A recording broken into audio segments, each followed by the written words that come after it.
Il n'est pas tolérable de travailler dur pour gagner son argent et d'avoir après à subir des humiliations, soit parce qu'on veut le déposer dans une banque ou parce qu'on veut en faire usage après l'avoir déposé dans un établissement bancaire.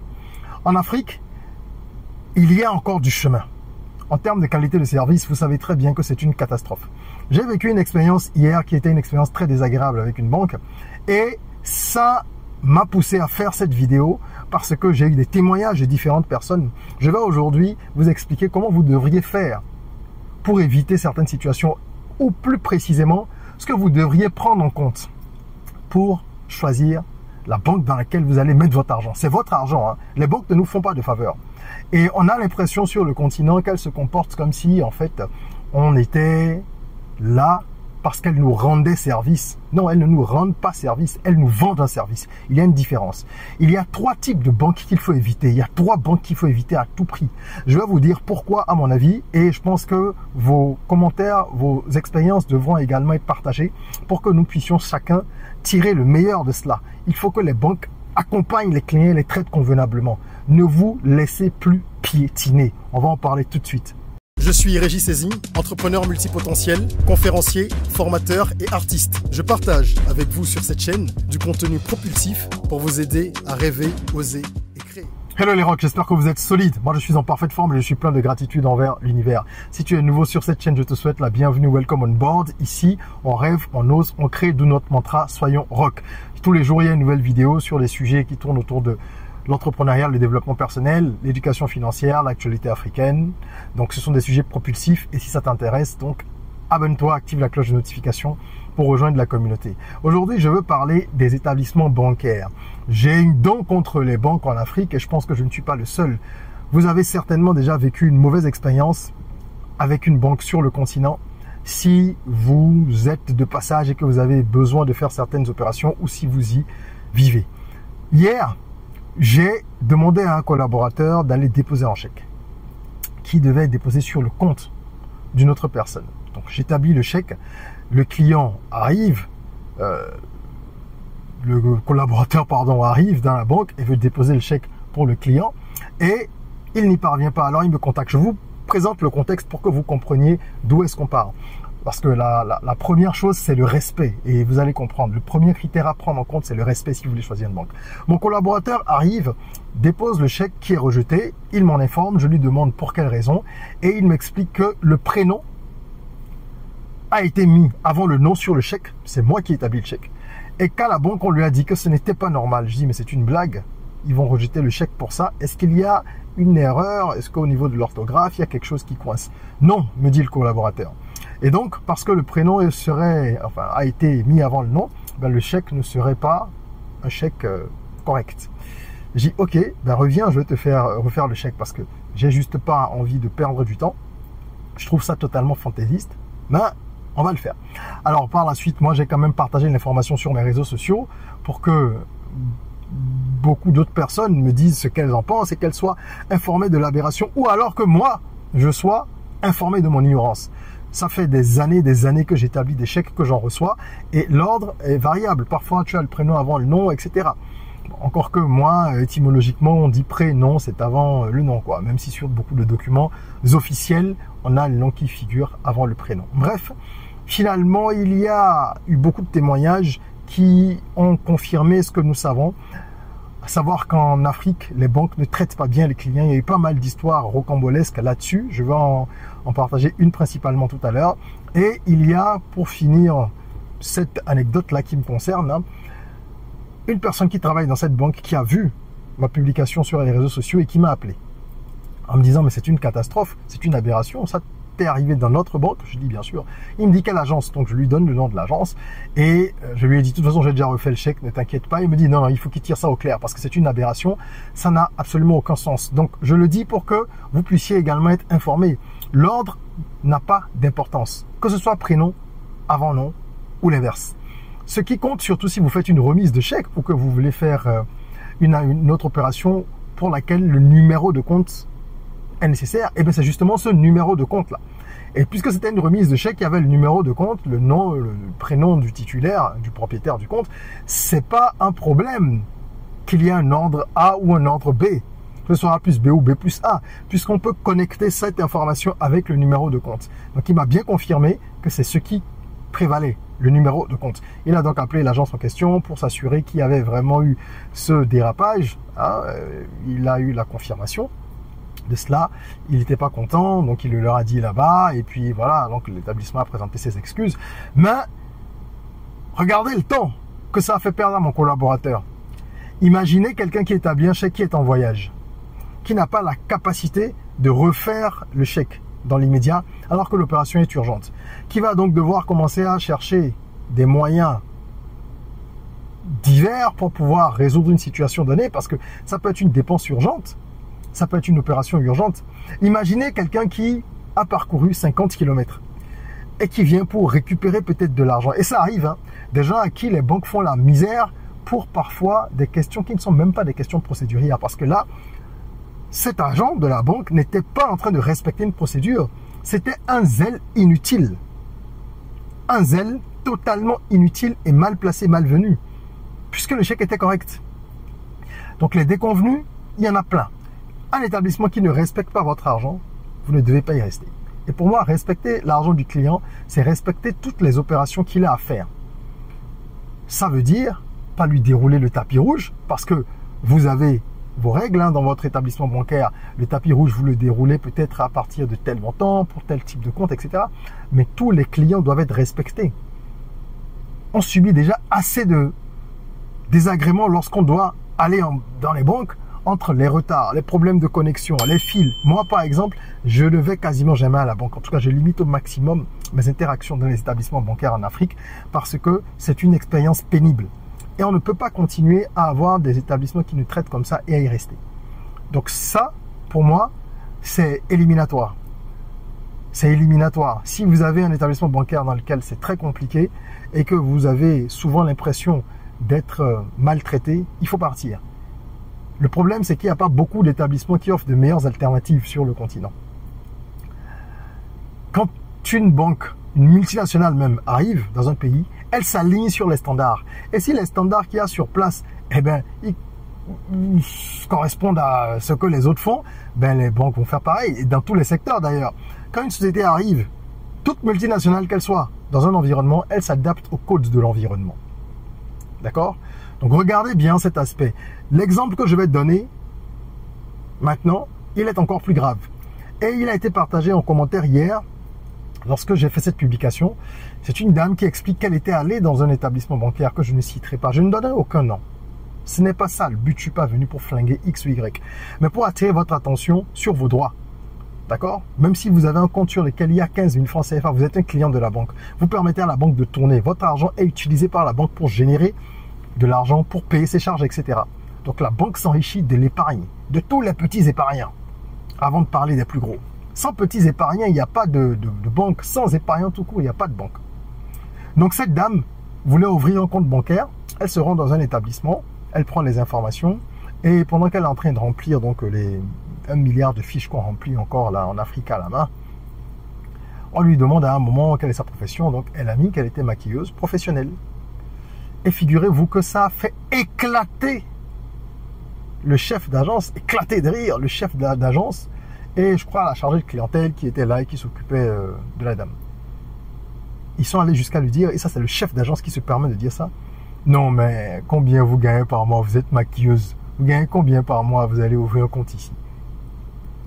Alors la dame s'est levée, elle a suspendu la procédure d'ouverture de compte et elle est partie.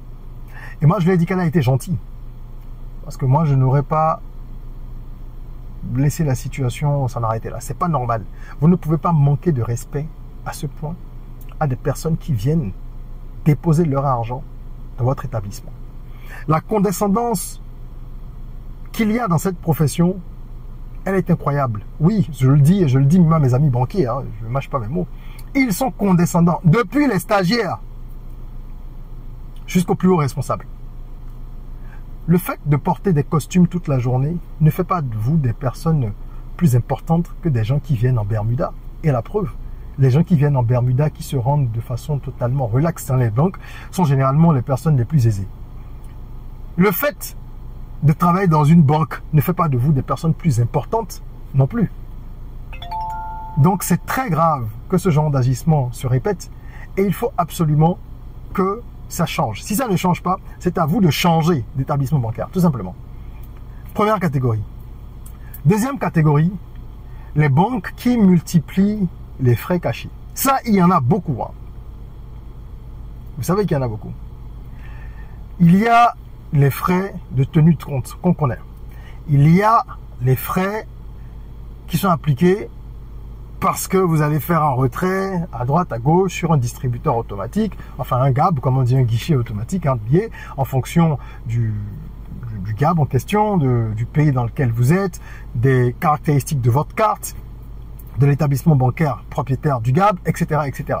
Tout ça, ce sont des frais qu'on connaît.